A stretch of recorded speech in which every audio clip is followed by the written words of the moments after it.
بسم اللہ الرحمن الرحیم۔ السلام علیکم dear viewers, welcome to my YouTube channel MRG novels and stories. جی ویورز، کیا چال ہیں سب کے؟ ہمارا ناول ہے ڈاکہ زن، آخری قسط آج ہم ریڈ کریں گے۔ تو قسط اسٹارٹ کرنے سے پہلے آپ لوگ سے ریکویسٹ ہے کہ کائنڈلی چینل کو لائک سبسکرائب لازمی کر دیں۔ وہ خاموشی سے اٹھی، جگر پاش نظروں سے مجھے دیکھا اور کمرے سے نکل گئی۔ میں نے کانسٹیبل کو بلقیس پر نظر رکھنے کی ہدایت کی اور خوشیہ اینڈ کمپنی کو اپنے کمرے میں بلا لیا۔ وہ دونوں تھکے ماندے میرے سامنے آ کر کھڑے ہو گئے۔ میں چند لمحے غضبناک نظر سے انہیں تکتا رہا، پھر ان کی ضعیفی کا خیال کرتے ہوئے میں نے انہیں کرسیوں پر بیٹھنے کی پیشکش کر دی۔ خوشیہ خاصا نڈھال اور ٹوٹ پھوٹ کا شکار دکھائی دیتا تھا۔ بخار اور عمر کی کمزوری تو چل ہی رہی تھی، بیٹی کی موت کی خبر نے اسے مزید ابتر کر دیا تھا۔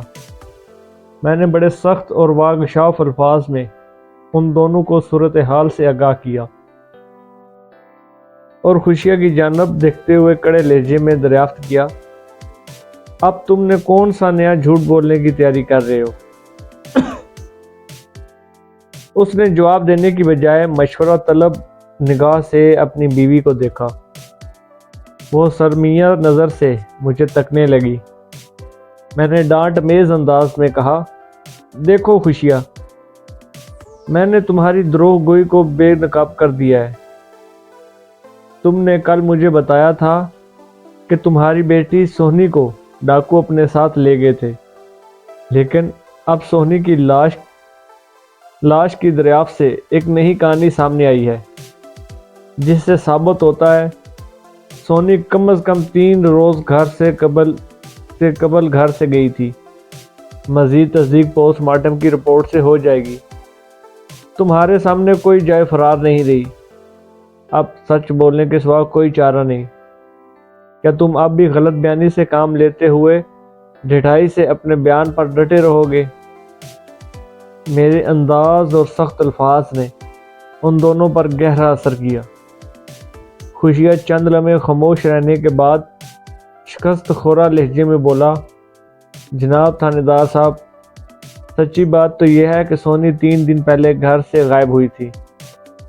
میں نے واقعی آپ سے جھوٹ بولا تھا، سوچا تھا ڈاکو والی کہانی میں سونی کو فٹ کر دوں گا تو بات بن جائے گی۔ کیوں؟ میں نے کڑک کر کہا، تم کون سی بگڑی بات بنانا چاہتے تھے؟ سونی کو ڈاکو سے نتھی کرنے میں تمہارا کیا فائدہ تھا؟ تمہیں تو چاہیے تھا اسے تلاش کرتے اور پہلی فرصت میں تھانے آ کر اس کی گمشدگی کی رپورٹ درج کرواتے۔ تم نے ایسا کیوں نہیں کیا؟ کیوں؟ خوشیہ کی بجائے بخت بھری نے جواب دیا، سونی کی گمشدگی نے تو ہماری مت ہی مار دی تھی۔ بدنامی کا خوف الگ تھا۔ ہم نے اپنے طور پر فیصلہ کیا کہ جب تک وہ واپس نہیں آ جاتی، ہم پوچھنے والوں سے یہی کہیں گے کہ وہ اپنے ماموں کے ساتھ چن والی گئی ہوئی ہے۔ میں نے کل آپ سے یہی کہا تھا۔ بعد میں خوشیہ نے بیان بدلا تو مجھے بھی مجبوراً اس کی تائید کرنا پڑی، ورنہ سچی بات تو یہ ہے کہ سونی 3 دن پہلے ہی گھر سے غائب ہو گئی تھی۔ خوشیہ نے کہا، اب ایک نئی بات سامنے آ رہی ہے کہ وہ زاہد کے ساتھ۔ وہ جملہ ادھورا چھوڑ کر متوحش نظر سے مجھے تکنے لگا۔ میں نے غصیلے لہجے میں کہا، خوشیہ، جو بات سامنے آ رہی ہے وہ ایک کھلی حقیقت ہے، تم اسے تسلیم کرنا ہوگا۔ اور میں نے یہ بھی سنا ہے۔ میں نے درنستہ تھوڑا وقفہ کیا، پھر اس کی آنکھوں میں دیکھتے ہوئے اضافہ کیا، تم گئے وقتوں میں بڑے اونچے درجے کے بدماش بھی رہے ہو۔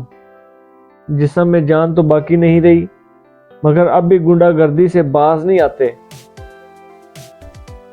یہ بات آپ سے کس نے کہی ہے؟ اس نے تعجب خیز نظر سے مجھے دیکھا۔ میں نے کہا، اس نے جس کے بیٹے کو پچھلے دنوں تم ڈراتے دھمکاتے رہے ہو۔ آپ کا اشارہ یقیناً بلقیس بی بی کی طرف ہے۔ وہ برا سا منہ بناتے ہوئے بولا، میں نے تھوڑی دیر پہلے اسے آپ کے کمرے سے نکلتے دیکھا ہے۔ شاید اس نے یہ بات اپنے بیٹے زاہد کے حوالے سے کی ہے۔ تمہارا اندازہ درست ہے، میں نے کہا۔ کیا بلقیس نے غلط کہا ہے؟ وہ جھنجھلاہٹ امیز انداز میں بولا۔ بلقیس تو ایک پاگل عورت ہے۔ اس کا بیٹا میری بیٹی کے پیچھے پڑا ہوا تھا۔ میں نے اسے سمجھانے کی کوشش کی تو میری اس کوشش کو دھمکی سمجھ لیا۔ کیا میں نے غلط کیا تھا؟ ایک بیٹی کے باپ کو اور کیا کرنا چاہیے؟ اس عمل سے میں بدمعاش کیسے ہو گیا؟ اس کے لہجے میں خفگی جھلکنے لگی۔ میں نے کہا، خوشیہ، سہنی اور زاہد کی لاشیں جس طرح ایک مقام سے ملی ہیں، اس سے تو یہی ظاہر ہوتا ہے کہ ان دونوں میں کوئی سنجیدہ معاملہ چل رہا تھا۔ تم اس سلسلے میں صرف زاہد ہی کو قصوروار نہیں ٹھہرا سکتے، تمہاری بیٹی بھی پوری طرح اس کے ساتھ ملوث تھی۔ اگر یہ بات نہ ہوتی تو اس کے ساتھ جاتی ہی کیوں، اور وہ بھی ایک گھنے جنگل میں؟ میری بیٹی ناسمجھ اور بھولی تھی، بخت بھری نے کہا۔ اس شیطان نے سونی کو ورگلایا ہوگا، ورنہ وہ اس حد تک نہیں جا سکتی تھی۔ شیطان سے اس کی مراد زاہد تھی۔ میں نے اسے گھور کر دیکھا اور کہا، بخت بھری، تم فضول بات کر رہی ہو۔ اس معاملے میں کوئی ناسمجھ اور اندھا نہیں ہوتا کہ جو انگلی پکڑ کر جدھر لے جائے وہ چلتا چلا جائے۔ اس قسم کے واقعات میں دونوں فریق برابر کے حصے دار ہوتے ہیں، بلکہ یوں کہنا چاہیے دونوں ایک جیسے قصوروار ہوتے ہیں۔ وہ دونوں شکست خوردہ انداز میں مجھے تکنے لگے۔ والدین کی بھی ایک مخصوص نفسیات ہوتی ہے، وہ اپنی اولاد کو عموماً بے قصور ہی سمجھتے ہیں اور سارا الزام دوسرے پر ڈالنے کی کوشش کرتے ہیں۔ بہت کم والدین ایسے ہوتے ہیں جو اس قسم کے معاملات میں غیر جانبداری اور انصاف کے تقاضوں کا خیال رکھتے ہیں۔ میں نے ان دونوں کو باری باری دیکھتے ہوئے کہا، میری بات غور سے سنو۔ تمہاری بیٹی کی موت کا مجھے بھی بے حد دکھ ہے، اور میں تمہارے غم میں برابر کا شریک ہوں، اس لیے تمہاری اب تک کی دروغ گوئی کو معاف کرتا ہوں۔ اتنا کہہ کر میں نے ان کے چہروں پر ابھرنے والے تاثرات کا جائزہ لیا۔ بخت بھری کے چہرے پر کوئی تغییر نظر نہ آیا، البتہ خوشیہ کی آنکھوں میں خوشی کی پرچھائی دکھائی دی۔ یہ ایک خلاف معمول بات تھی۔ میں نے بات کو آگے بڑھاتے ہوئے دھمکی امیز لہجے میں کہا، اگر ابھی تک تم لوگوں کا کوئی جھوٹ منہ سے چھپا ہوا ہے تو پہلی فرصت میں بتا دو، ورنہ بعد میں کسی رعایت سے کام نہیں لوں گا۔ اس بڑھاپے میں اپنی ہڈیوں کا سرما بنوانے کی کوشش نہ کرو۔ بخت بھری نے منت امیز انداز میں کہا، بس جناب، آپ اس کے سوا ہم نے کوئی غلط بیانی نہیں کی۔ میں نے خوشیہ کی طرف سوالیہ نظر سے دیکھا۔ اس نے اپنی بیوی کی تائید کرتے ہوئے کہا، بخت بھری بالکل ٹھیک کہہ رہی ہیں۔ میں نے ان دونوں سے چند اور سوال کیا، پھر انہیں رخصت کر دیا۔ تاہم یہ شرط لگا دی کہ جب تک میں ان کی طرف سے مطمئن نہیں ہو جاتا وہ اپنے گھر میں نظر بند رہیں گے۔ میں نے ان پر واضح کر دیا کہ دو سادہ پوش مسلسل ان کی نگرانی کرتے رہیں گے۔ اگر انہیں کسی شے کی ضرورت ہو تو وہ انہی سے منگوائیں۔ نگرانی پر معمور سادہ لباس پولیس والوں کو چھپا کر رکھنا اب ضروری نہیں رہا تھا۔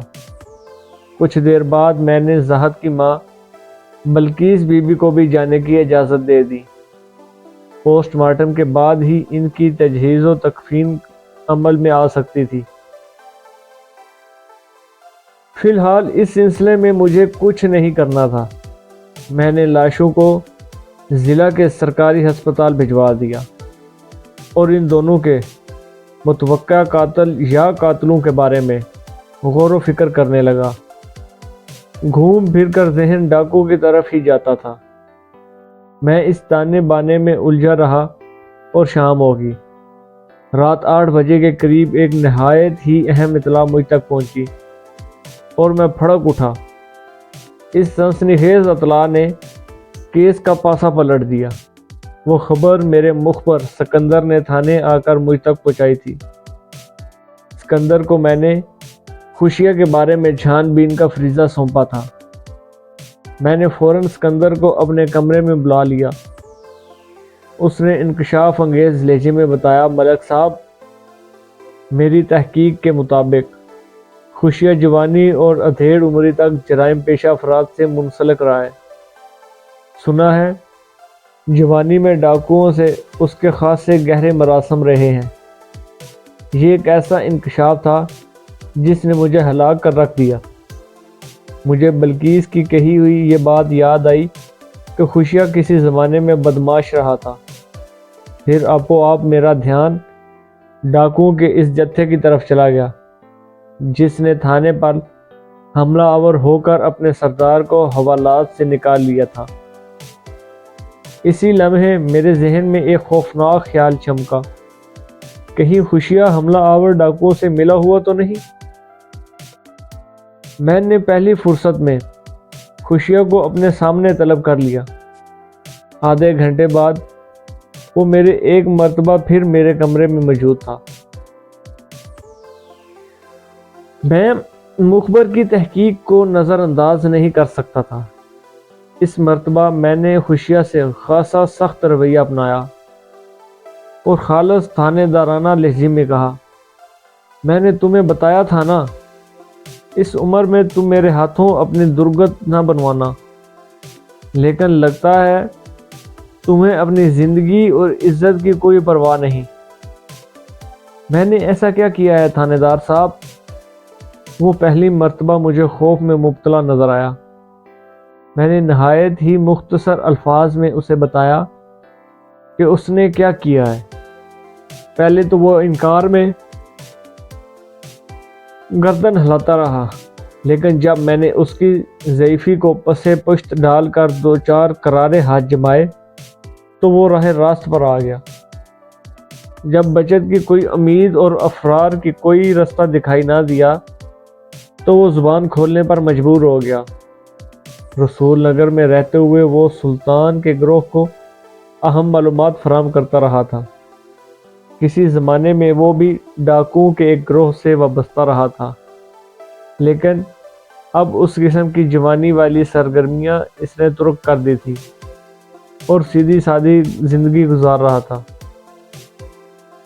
سلطان نے اس سے بھرپور فائدہ اٹھایا اور وقوعہ کے روز رات میں ڈاکوؤں کے گروہ نے اس کے گھر میں اچھا خاصا وقت گزارا تھا۔ بخت بھری اپنے شوہر کی پچھلی زندگی سے بڑی حد تک واقف تھی، لیکن اس کے تازہ ترین کارنامے کی اسے خبر نہیں تھی۔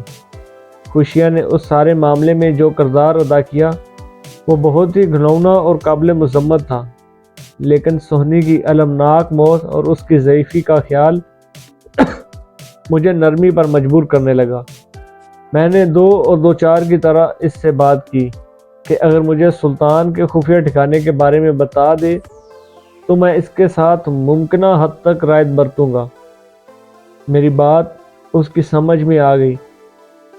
ویسے بھی اس نے یہ اچھی طرح محسوس کر لیا تھا کہ میں اسے چھوڑنے والا نہیں۔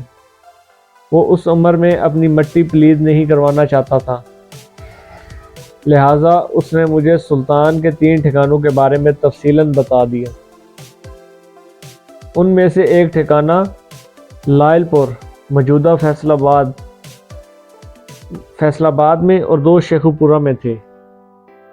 میں نے یہ حالات ایس پی صاحب کو بتائے اور ان کی اجازت سے چھاپہ مار ٹیمیں تشکیل دے کر سلطان کو پکڑنے کی کارروائی کا آغاز کر دیا۔ بالآخر 6 روز بعد وہ شیخو پورہ والے ایک خفیہ ٹھکانے سے میری گرفت میں آ گیا۔ اس مارکے کی تفصیل اتنی دلچسپ اور طوفانی ہے کہ ایک الگ کہانی کا تقاضا کرتی ہے۔ انشاءاللہ پھر کبھی انہی صفحات میں میں یہ انوکھی داستان آپ کی نظر کروں گا۔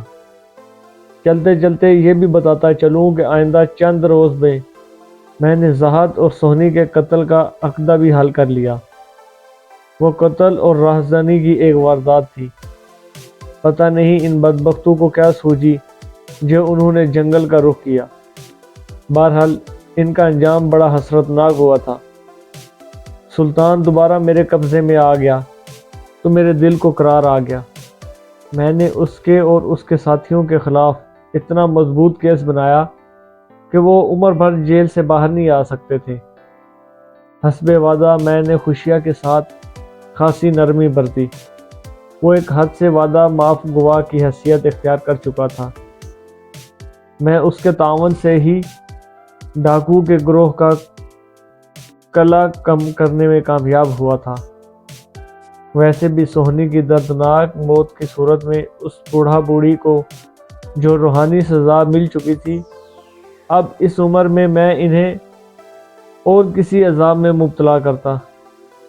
ہمارے زمانے میں پولیس سے تعاون کرنے والے ہمیشہ فائدے میں رہتے تھے۔ میں نے سنا ہے آج کل لوگ اکثر پولیس ڈپارٹمنٹ سے شاکی رہتے ہیں۔ پتہ نہیں اس میں ڈپارٹمنٹ کا قصور ہے یا عوام ہی کی سوچ ایسی منفی رخ اختیار کر چکی ہے۔ ویسے مثل مشہور ہے کہ تالی ہمیشہ دونوں حادثوں سے بچتی ہے۔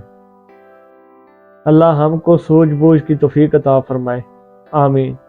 جی ویورز، کیسا لگا ہے آپ کو یہ ناول؟ انشاءاللہ بہت اچھے ناول کے ساتھ میں آپ کی خدمت میں دوبارہ حاضر ہوں گا۔ تو اس وقت تک آپ سے ریکویسٹ ہے کہ چینل کو لائک کریں، سبسکرائب کریں اور کمنٹ کریں۔ بہت شکریہ۔